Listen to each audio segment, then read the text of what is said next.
All right, we are live with the K and D Talk Show. As you can tell, K is not here right now for He is here.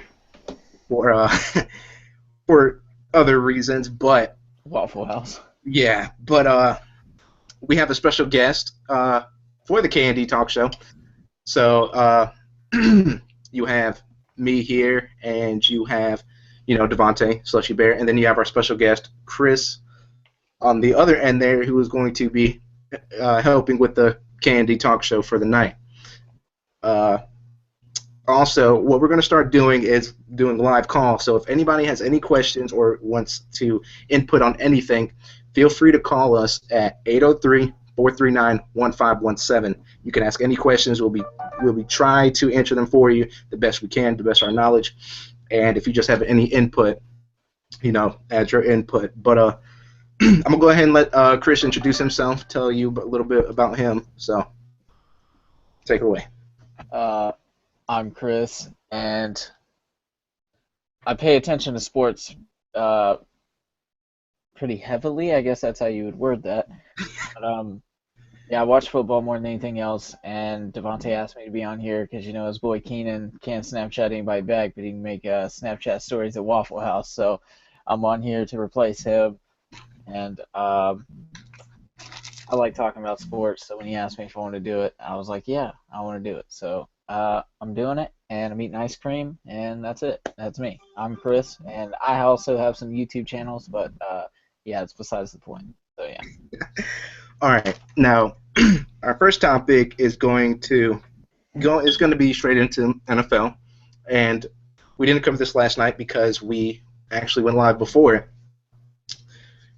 But we're going to be discussing the Broncos and Bengals Monday Night Football game in which Peyton Manning did not play like Peyton Manning should have in that game.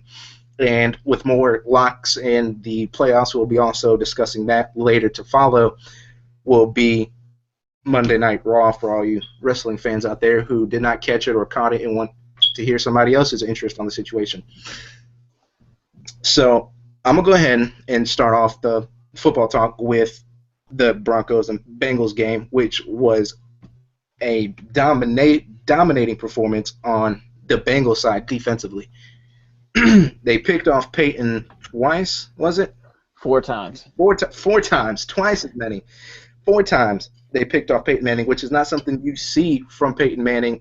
6 career 4 interception games, and he's probably played a lot of games. So yeah, he's been in the league for a long time, and that's only happened 6 times. Which started bringing on talks about the Bengals being contenders and winning with Andy Dalton. But actually, when you look at it, they won clearly because of the defense forced turnovers and gave them good field position in that running game. You didn't really see much from Andy Dalton.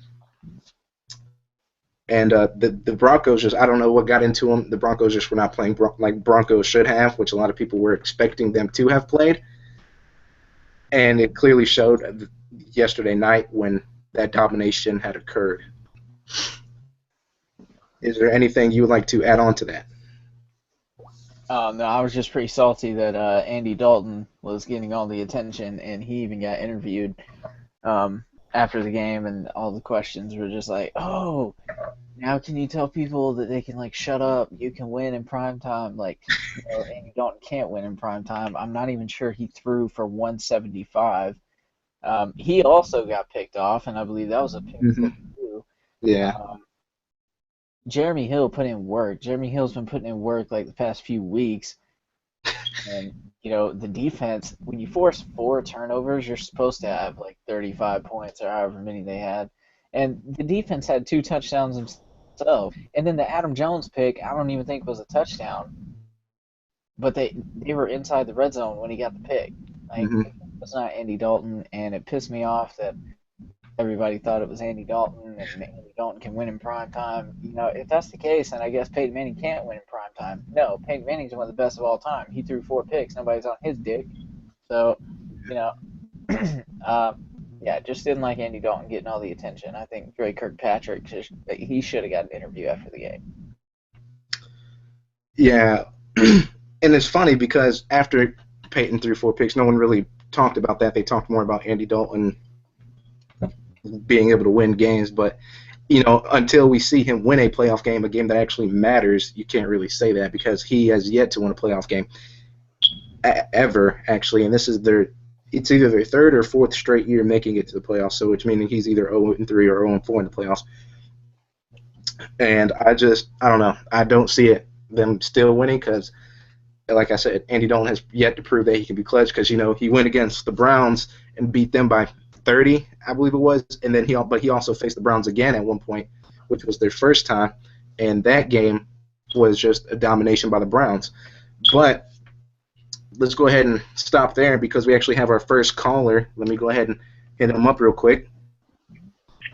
All right, you are our first caller. Can we ask who is speaking and where you're from? Hello. My name is Brad, and I am from Georgia.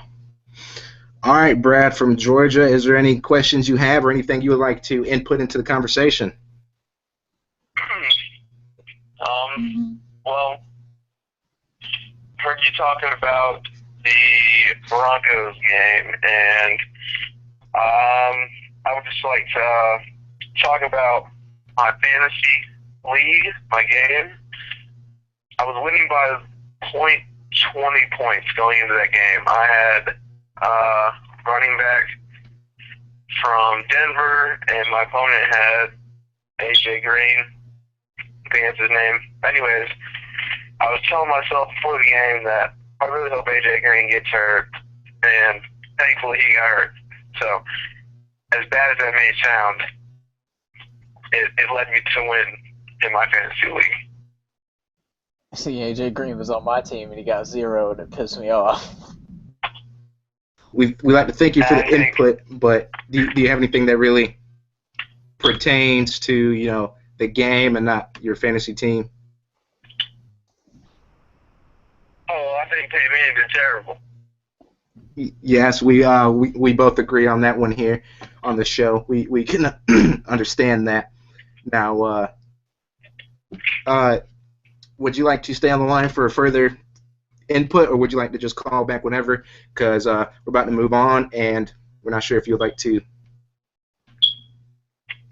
stay and listen or just watch from your computer's live stream. Hey, I'll just go back to the live stream, and if I feel like there's something that needs to be said. I think there's a slight, lag.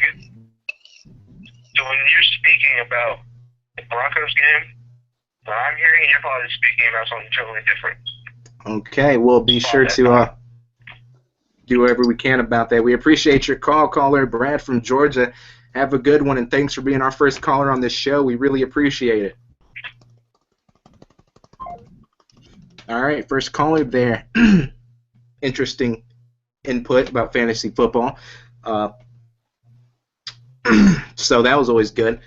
And, being a first caller, he gets that satisfaction. But moving on from the Broncos and Bengals game, we're going to talk about playoff spots now that more have been clinched and more division titles have been clinched as well.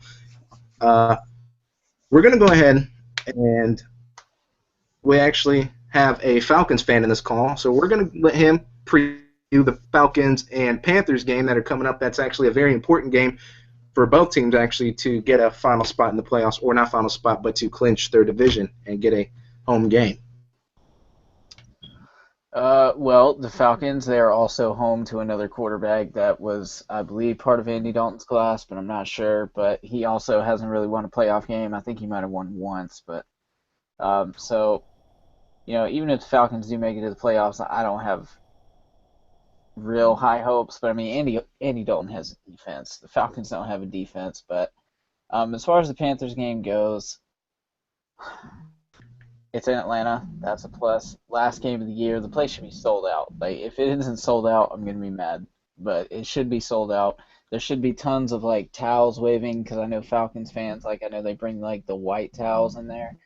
And but as far as the offense should be explosive, I don't really think the Panthers defense. I mean, the run defense is great, but if Julio Jones is 80%, I don't think they have the DBs to match up. run defense, Luke Kuechly will probably just tackle everybody in sight because that's what he does. Cam Newton, hopefully they can just rock him once, just break his back again, because nobody in this call likes Cam Newton. So hopefully they can just rattle him. Yeah. Trufant did a great job on Benjamin last time. Even though I started Kelvin Benjamin in fantasy during the first Falcons and Panthers game, the catch he got in the end zone for a touchdown was absolutely incredible. He had to bobble the ball. Trufant got his hand on the ball. It was completely disastrous. But I think the Falcons are going to win the game. And my opinion isn't swayed at all by the fact that I'm a Falcons fan. It's just they're 5-0 in the division. They shouldn't even be at risk at losing a playoff spot. Like, I know the record is terrible, but they've dominated the division there inside. So I think, excuse me. So I think they'll win the game. I think it'll be handily. Like, if I had to predict the score, I'd probably say maybe like 30-17, because I really think they'll put up 30. And the Panthers' offense just really isn't all that effective in my mind, even against the really bad Falcons defense that actually got like 5 sacks against Drew Brees. So that was a plus. But as long as they get Bierman or somebody to spy Newton the whole game, and they shut down Kelvin Benjamin and Jonathan Stewart, which the run defense has been greatly improved. We have a Steelers fan in the call. Did I say that right? Yeah, I did. Okay.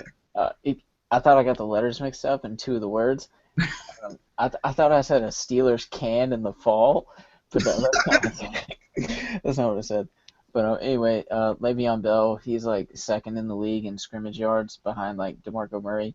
They held Le'Veon Bell to like 60 yards on 20 rushes, so that's like 3 yards an attempt. But I mean, they've been shutting running backs down lately, so as long as they do that and they force a team to be one-dimensional, even though they can be thrown all over, they do have quite a few players with a good amount of interceptions.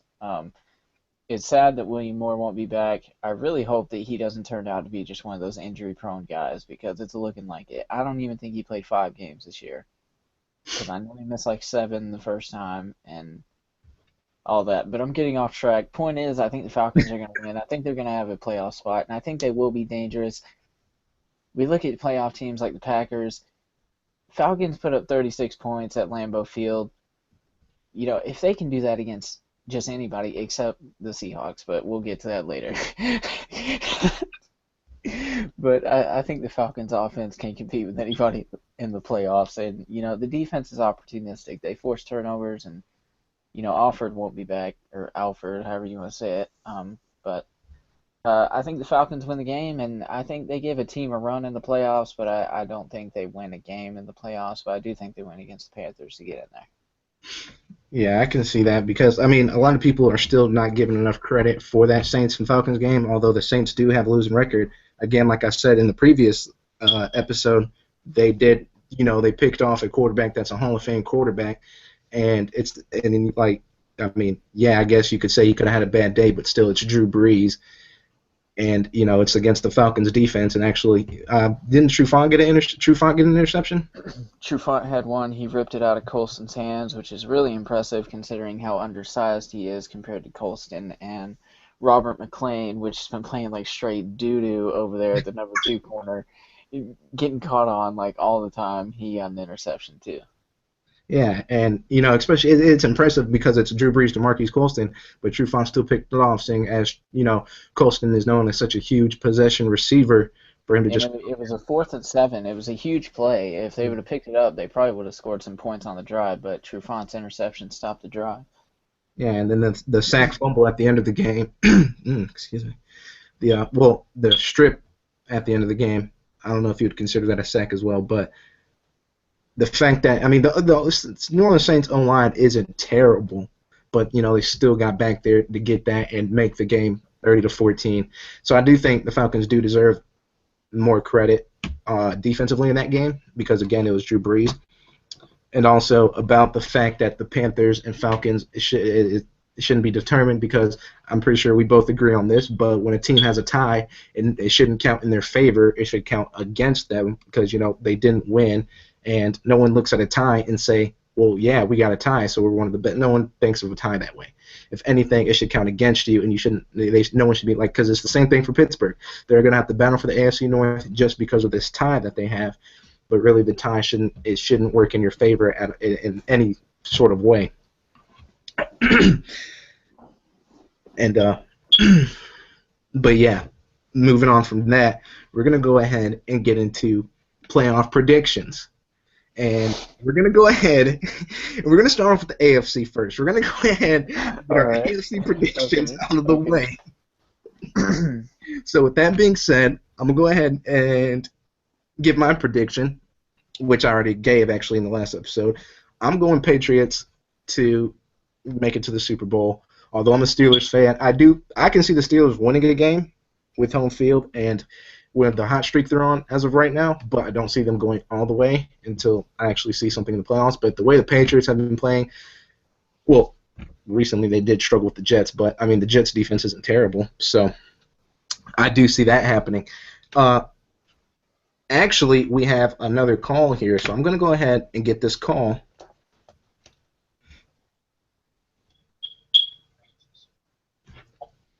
Hello, welcome to the K. All right, hung up. Well, now, we did have a caller, but anyway, like I was saying,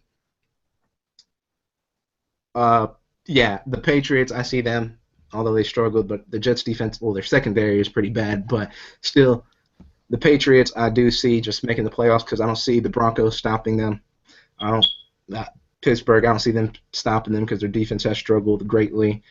I don't see the Colts. I don't see the Bengals. And whoever gets that other seed between the Ravens and the Chargers, I just don't see that happening either. So AFC, I'm going Patriots. With that being said, I'm going to go ahead and let Chris choose his AFC pick.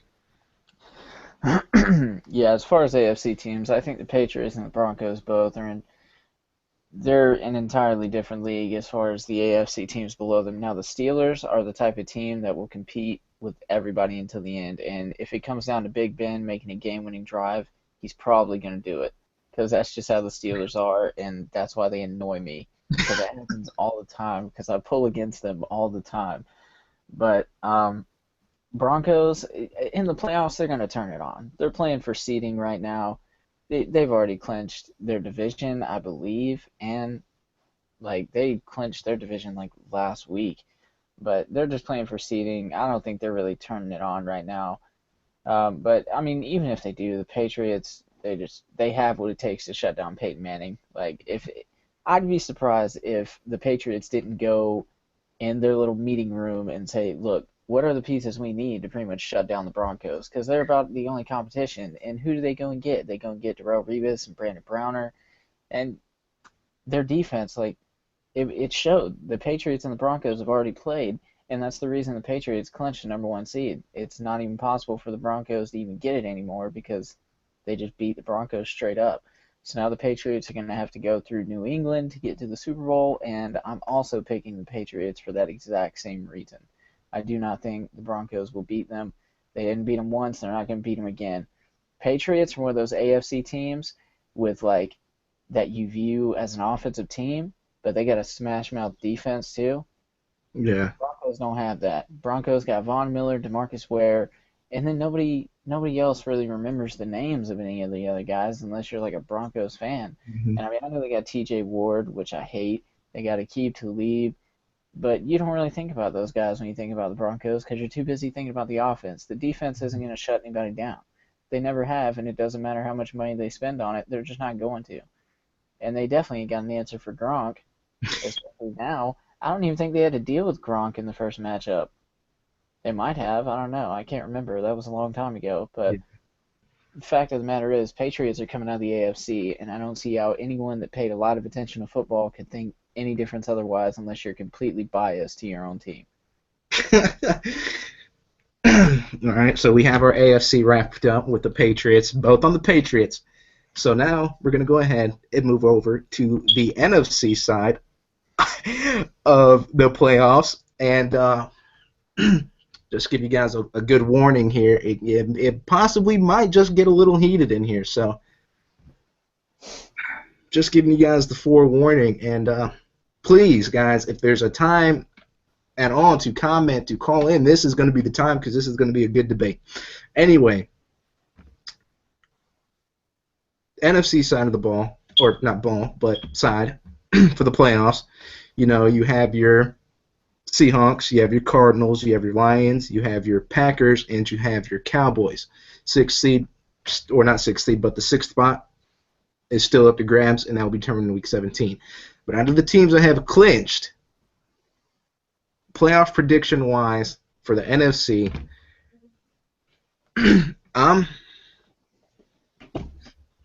You see, I'm interested to hear this because, you wanted to ride the Packers last night, but you didn't give me a winner. So we're going to see who you got. I like the Packers. I really do. I like the Cowboys. I really do. But when it comes down to it, I'm going to have to go and pick. I'm picking the Atlanta Falcons to win it all. No, okay. I'm going to go ahead and give you my serious pick. My serious pick is indeed going to be Green Bay. At the moment, it's Green Bay. And that's who I'm going to pick to come out of the NFC and face the Patriots. Now, a lot of people disagree, and that's what the show's all about: disagreeing and debating and showing. That's what the show's all about. So we're gonna go ahead. I have my pick. I'm gonna tell you why as soon as we get Chris's pick. And Chris, who is your pick to come out of the NFC? I mean, why can't you just give them the reasons why right now? We just want to hear your team. That's all we want. Seahawks. All right, now go.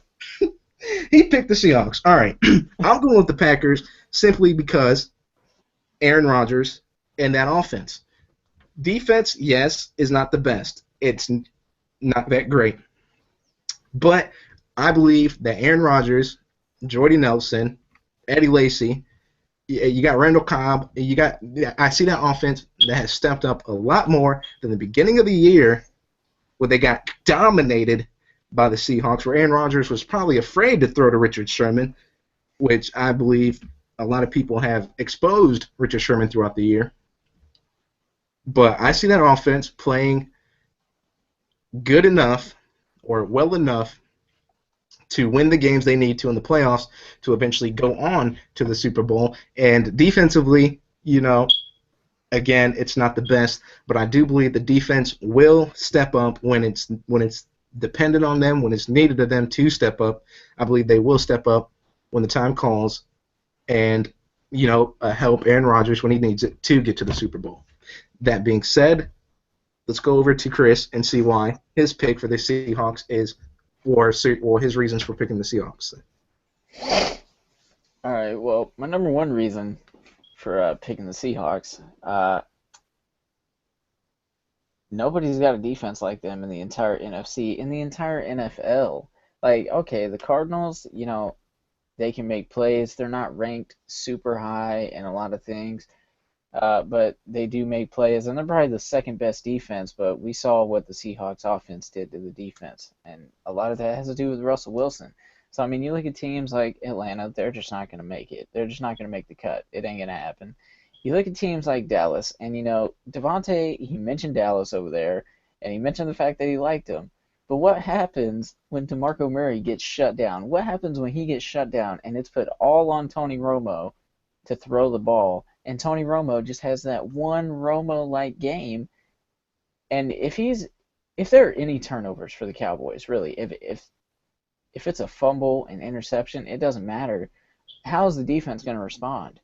Yeah, they played great against the Colts, but look at what their offense was doing. They're scoring every drive. That's almost no pressure for a defense when your team is scoring every drive. When it comes down to it and you're playing like with your back against the wall, sometimes that can hurt you. And it puts you under a lot of pressure, and players ain't going to make plays, especially players like Rolando McClain and the guy named Hitchens and people like that. Like, they're not used to being in situations like that. Mainly because one of them retired, and then the other one he's a rookie. But that thunder was really loud. Okay, but anyway, I don't know. I'm just waiting on it all to be put on Tony Romo, and maybe he'll prove everybody wrong. I don't know. He's having a great year, but when you have a run game like they do, it's just, I don't know. It's really hard to not have a great year like that, because I got a running back going, for the single season rushing record. He's almost there, or scrimmage yards. I forgot which one. I'm pretty sure it's just a rushing record. Mm-hmm. But as far as the Packers go, I don't know. The Packers probably do. As far as offenses go in the NFC and as far as like max potential for that offense, Packers probably have the best defense or the best offense, my bad. Best offense in the NFC. I really believe that, but we saw what happened last year in the Super Bowl when the best offense in the AFC collided with the best defense in the NFC. The Broncos got manhandled. They got destroyed. The entire game, they just got destroyed. And I think the same thing would happen with the Packers. And they're not going to have a run game with Eddie Lacy. Okay, Eddie Lacy, he tore up the Buccaneers. Who gives a shit about the Buccaneers? Eddie Lacy, he'll probably run terribly that game, maybe get 25 yards rushing the entire game, and then just blame it on the fact that he couldn't see. I don't know. But Cam Chancellor is going to be blowing people up. Sherman's going to be locking people down. Maxwell is underrated.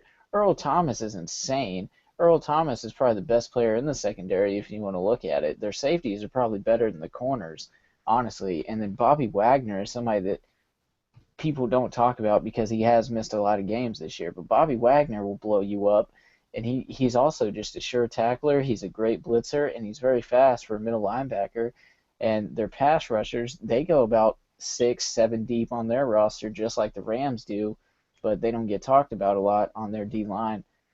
But just the Seahawks, they're built so well on defense, and they're committing all their money to defense because all they really need on offense is Russell Wilson. If you can name 3 of their receivers, I'll be pretty impressed. Doug Baldwin and who else? I mean, they don't have anybody. But when is the last time? When is the last time you can just say, man, Russell Wilson had an off game, or man, Russell Wilson had a bad game, or Russell Wilson got shut down? It doesn't happen because they, just like the Cowboys do, they got a running back in Marshawn Lynch that just refuses to be tackled. And I don't even think Clay Matthews is bringing him down. Clay Matthews is a pass rusher converted to a middle linebacker, and I just don't. Marshawn Lynch would just run over him. Like, it would just be embarrassing. And I don't know. I'm not saying the Packers would get dominated, but I'm thinking somewhere like 28-14, 27-14, somewhere around there. I just think the Seahawks are so much better because of what they do on defense. Defense changes field position. Russell Wilson never seems to have off games, and I really don't. For them to lose, like, they're going to have a lot of injuries for them to lose. I can see what you're saying. The Seahawks defense is good, but I don't see the Seahawks defense as good as it was when it went to the Super Bowl last year. I do think it's still good, don't get me wrong, but it's not Super Bowl good like it was. I also see that Richard Sherman is good. He's great, but he's not as shut down as people expect. He's gotten embarrassed by Des Bryant at times. He's gotten embarrassed by Odell Beckham Jr., who is a rookie at times, and Jordy Nelson, who does not get talked about much. You hardly ever actually hear people talk about Jordy Nelson. Maybe it's because he's a white guy playing receiver. Who knows? I don't know. But Jordy Nelson, who, I mean, he's killed Darrelle Revis, who I think personally is a great corner and one of the best. And I think that if Aaron Rodgers looks at some of the game tape, and matter of fact, Richard Sherman also got beat by Keenan Allen in that Chargers game before. And I think if Aaron Rodgers looks at Richard Sherman and sees and actually pays attention to the coverage, I think he could take advantage of Richard Sherman with Jordy Nelson on him. He's not going to have to move him over there to Maxwell, which they actually tried doing in the first game, and I couldn't tell you his stats because it was such a long time ago, but I believe that they would have keep Jordy Nelson on Richard Sherman, they can take advantage of that because Jordy Nelson is quick, he is shifty, and I don't think Aaron Rodgers is going to make the same mistakes he made in Week 1. I'm pretty sure he's going to learn. He's going to study that game tape from Week 1 to make sure he doesn't do the same mistakes. And then again, Randall Cobb, who is another quick and shifty guy, and then Devontae Adams in the slot. They have no tight end, so who cares about that? Anyway, and then when you look at Eddie Lacy, who I could see getting shut down just because the Seahawks' run defense is good, but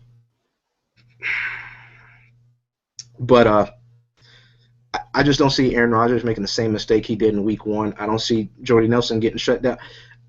People overhype Richard Sherman, and when they don't throw it his way, it's going to continue to make him seem like the most dominant corner in the game. You got to take chances, and you got to throw it his way. You got to expose him. The coverage may look tight, it may look really good, but if you have someone in Jordy Nelson, you got to trust him. It's like if Richard Sherman was to go up against Calvin Johnson, Matt Stafford, I can guarantee you, is not going to ignore that. He's not going to look the other way. He's going to, and again, it's a big comparison between Jordy Nelson and Calvin Johnson. Calvin Johnson is just a monster, but still, you can't just ignore one corner. You got to throw it his way. You saw what happened when Jordy Nelson was on Revis. He killed him on a quick slant and took it all the way for a touchdown, which is something Jordy Nelson is probably one of the best at, is taking those short passes all the way for touchdowns. But then, like, I also agree, Russell Wilson is good, and you probably have never heard of him having bad games ever, especially when it comes to being at home. And the Packers' defense is not the best. Again, they don't have a Cam Chancellor or an Earl Thomas or a Maxwell or a Sherman. But I do believe that there will be times where they get a stop or two. But if they get that stop, Aaron Rodgers is going to have to beat Aaron Rodgers and, take over the game and do what Aaron Rodgers does. Whatever it is, whatever. Do what he do. Do what he do. Do what he do, and beat Aaron Rodgers, because Packers I see is the best chance. Although the Cowboys did beat the Seahawks later in the year or earlier in the year. God, I'm messing up. Earlier in the year, the Cowboys did beat them, and DeMarco Murray had a pretty good run game against them, but that's DeMarco Murray. And I'm telling you, Eddie Lacy doesn't compare to DeMarco Murray, so it's really going to come down to Aaron Rodgers. But Eddie Lacy has stepped up from that first week, which actually I believe for the first 3 weeks he was just completely shut down, but he stepped it up ever since being called out by the team and Mike McCarthy. Again, not DeMarco Murray good, but I could see him still getting yards and not a ton, but being good in goal line situations, which I think they probably will get some good goal line situations. But the Packers, I think, offensively are better than the Seahawks. Defensively, don't come close.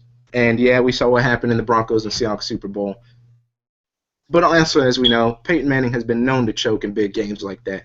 He's been known to mess up. And, again, though, it is Peyton Manning. It's Peyton Manning. It's Demaryius Thomas, Julius Thomas, whoever the hell else it was at the time, or Eric Decker. Was Wes Welker with the team then? Yeah. Okay, Wes Welker, and who They else? just didn't have Emmanuel Sanders yet. Yeah, and whoever their backfield was, which I believe was North Carolina. And honestly, I think if you look at the defense of the Broncos then, it wasn't really all that good. And again, I don't think it's that good this year. I mean, you got key players, but outside of Von Miller and DeMarcus Ware, you don't hear much about any of them doing anything. But that's getting off topic. That's not what we're talking about. I do see, when it comes down to it, I don't know when it will be, when they'll face, but if they do face, the Packers have the best shot at beating the Seahawks at home. They have a better shot than the Cowboys because, like you had said, Tony Romo could have a Tony Romo-like game. And I think that's more likely to happen than him throw for 4 touchdowns like he did against the Colts. And then you look at the Cardinals, who are about to start Logan Thomas, which is a 4th-string quarterback. And then you look at the Lions, and the Lions' defense is actually pretty good, so that would be a good game to watch defensive-wise. I think the Lions would have a great shot just because Matt Stafford wouldn't ignore he doesn't care who's covering anybody. He's going to gun it either way. And when you give guys like Golden Tate and Calvin Johnson a 50-50 shot at going up and get it, they could very well go up and get it. So the Lions could put up points simply just on luck plays, just on 50-50 balls. Yeah. And, I mean, Matt Stafford can throw shit like that because it isn't like the Lions have a bad defense. So he could afford a turnover or two. And again, when you have somebody like Calvin Johnson, you can throw it up, and I'm going to say 8 out of 10, if 9 out of 10, he's going to get up there and catch it. And then the run game for the Lions isn't the best with Joyke Bell and Reggie Bush, who's been hurt a lot of the year. But again, like I said, that pass attack with Matt Stafford, who has a rocket arm, who probably can throw the ball as hard as the best of them in the NFL. I'm pretty sure that the way he can spread an offense, he could expose the Seahawks possibly, because especially at the just the fact that they have two receivers like Golden Tate, who was on the Seahawks and probably could help the Lions out in like stuff they run, so that could get them an advantage. But as of right now, I'm saying Packers are going, but Seahawks, don't get me wrong, are a good team. I don't see them overcoming the Packers, and should the Packers fall, I'm going to go with Lions. Should the Lions fall, well, I'm fucked because I really don't see anybody else doing it. Cowboys have a chance, not as great a chance as the other two teams. Cardinals, no chance, not with the fourth-string quarterback about to come in. And Lions and Falcons, I could see the Falcons, not Lions and Falcons, Falcons and Panthers. I see the Falcons giving them more struggle offensively than the Panthers, simply because you don't really hear about the Panthers putting up 30 points, and they barely put up 20 points because they just recently struggled against somebody who's not that good. I couldn't tell you who, but the Browns, I think. No, I don't know. But the Browns is who they played last. They beat the Browns, but I don't. It wasn't convincingly, I don't think. I think they only had like 17. Yeah. See, and they're not their offense. Then again, they have nobody offensively, but with Cam Newton, he should be making plays on his feet, but he hasn't done that at all this year. But I have Packers, Patriots. Chris has Seahawks, Patriots. We're just gonna have to see how the NFC plays out. Playoffs begin in 2 weeks. Do they take a break, or does it go straight to playoffs? But I'm pretty sure the break is for the bye week teams. I think the wild card games just continue on. Now, I think the wild card games. No, never mind. It's just like one. There's 2 Saturday and 2 Sunday, right? That's how it works. Yeah. Yeah, and then I think they go right to the playoffs, and I think the Super Bowl is where the break comes. Yeah. Okay. Because they do the Pro Bowl and then the Super Bowl. So yeah, playoffs are right around the corner, which also means, sadly, that football is almost done with, which then we'll be moving into basketball. So we'll be moving into basketball, and I hope you guys are ready for that. But it's going to be sad when football ends. It's going to be real sad, actually, because football I think, is one of the better sports out there. But wrapping up football, is there anything you would like to add on to the football topic? Or there's one last thing I would like to say about the Seahawks that I didn't include. All right. Besides Earl Thomas and Cam Chancellor, when are safeties ever talked about? Do you hear the safeties ever being talked about on any team? Back in the day, but not recently. I mean, the safeties are never talked about. To me, I think Richard Sherman and Maxwell are so good because of their safeties.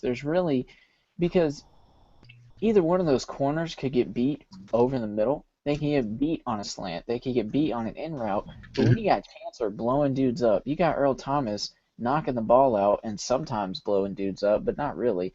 But when you got guys like that blowing up people over the middle, it's just, to me, there's no pair of safeties in the NFL that make their corners better than the guys on the Seahawks, and that's just a part of their defense being built great. Like they did great with building it, and that's why all 4 of those guys just work together so well. I thought maybe the defense wasn't the same earlier in the year because of the loss of Brandon Browner, but Maxwell, he's moved up to number 2 and played it nicely, and I haven't heard anything about them shifting a whole bunch of nickelbacks around or anything. I'm pretty sure they're playing a rookie there right now. So I just think that the 2 players up top make the 2 players underneath so much better, and that's why they work so well together. And I don't know, that's what makes them so hard to beat in the passing game too. And that's all I got to say. I think we're all forgetting about the Jaguar safeties, but that's not the point. Couldn't even name them. Anyway, moving on from wrestling. I mean, damn it, WWE. Moving on from the NFL. we're going to get into the WWE and recap Monday Night Raw, which probably won't be as long or longly, or it's not going to be discussed as much as football, I should say, mainly because not a lot of good matches happened on Raw. I'm going to go ahead and start off with the start of the show, which was Seth Rollins and John Cena, which no one in this call cares so much for that rivalry because, it's one of those pointless ones.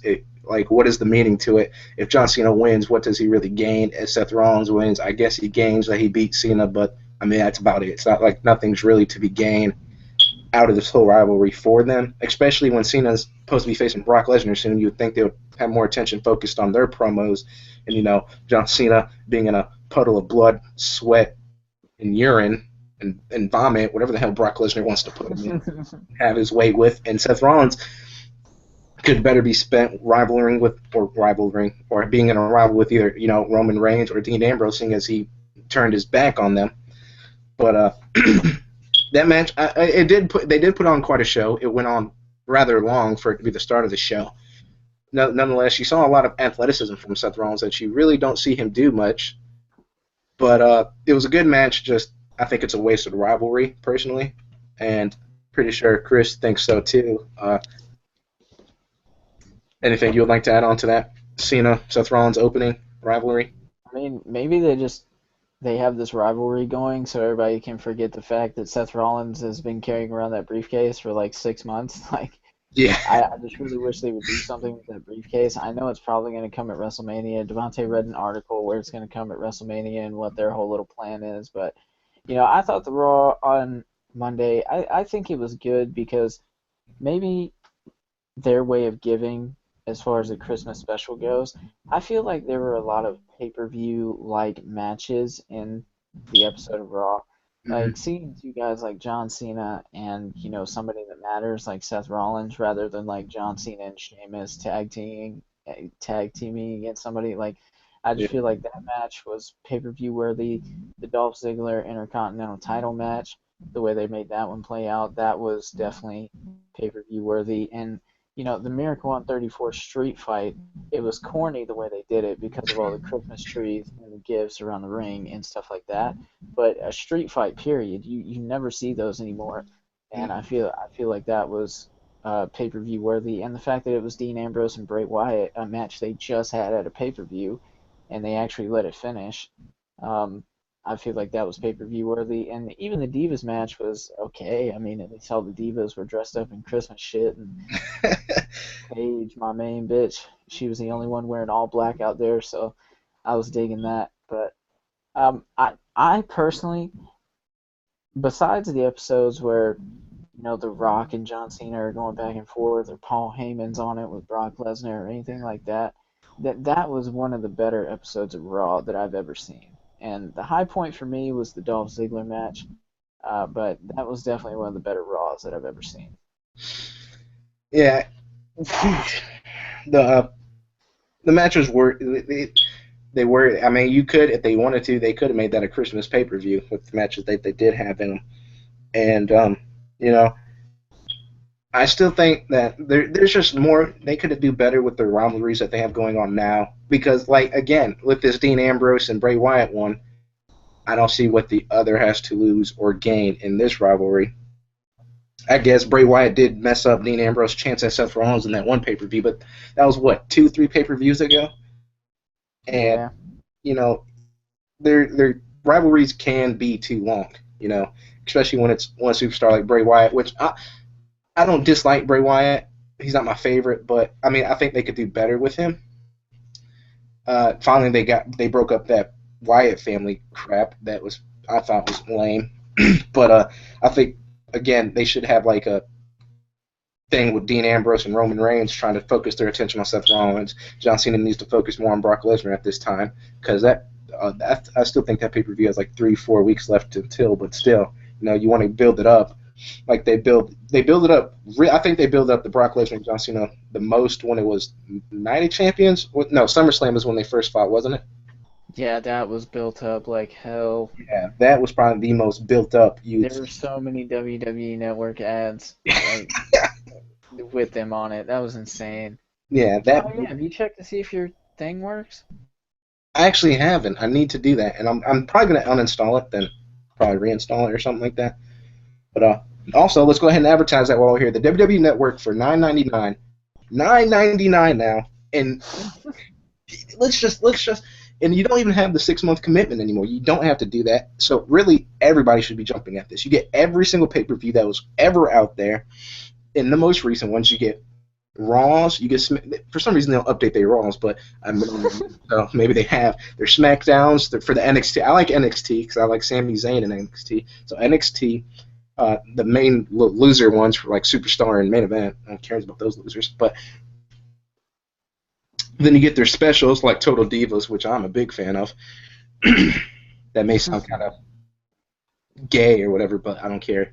Yeah, I did just a little bit. But Yeah. I watched the show too. I can't even act like I didn't watch it. So It's interesting. You get to see the divas. So, but they have other specials like documentaries, which are actually really interesting. If anybody has seen the CM Punk one, that's actually a really good one. People should check out.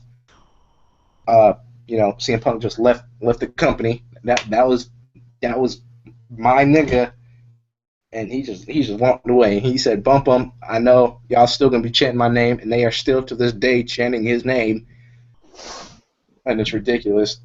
And but still, the documentaries, all that stuff they have on there, it's really something. At least get your trial. I don't know if they're still doing that, but get that out of it, watch it, and I'm pretty sure you guys are going to want it for more. But with that being said, I have nothing left to say about the WWE besides $9.99. Get the WWE Network, and anything you have left to say about the WWE on your end? WWE Network is totally worth it. I mooch off Devontae, and if you're a wrestling fan, if you even like going to sleep like with something on and you put your TV on sleep mode, just go to sleep, do a 3-hour pay-per-view. Like you have plenty of time to fall asleep. You ain't got to worry about staying up till the end of it. All the documentaries are really cool, whether you like the guy or not. It's still pretty cool to just learn about their way up. And again, I would really like to see the WWE take Dolph Ziggler really far because I think Dolph Ziggler could be really good. And ever since he's ended it with Vicky Guerrero and all that shit, I really enjoyed watching him. And I don't like Bray Wyatt. I don't like any of the Wyatt brothers. I don't like any of them. I think they're all really, really lame. And what's his name? I forgot his name, man. He got the fresh robes. Oh, Orndorff. Hail Orndorff and his robes. And please bring back Chris Masters and the Master Lock Challenge. And yeah, that's all I got to say. all right. That man's modeling suits, bruh. But Where's Umaga been at? see, I heard Umaga died, but I don't even know if that's true. He probably did. Also, we need to bring back my nigga Bobby Lashley, but he over there TNA fighting. Who goes TNA? Anyway, my nigga Undertaker, old as dirt, getting beat at WrestleMania. I ain't like that. We're gonna say that. We're gonna say that for a different one because it's time for us to sign off. So I want everybody to go ahead and thank our special guest Chris for being on the show. He'll probably be on here more often down the road, and the K and K&D will be here next episode, which will probably be this Thursday. So Christmas edition. Look forward to that. But anyway, signing off, Devontae and special guest Chris. Well, thanks for watching the K&D show. This was probably a lot longer than the first one, but again, I thank you for those who watched. Don't forget to call in if you have any questions post-show, 803-439-1517. Signing off. Thanks for watching, and have a good and wonderful Christmas.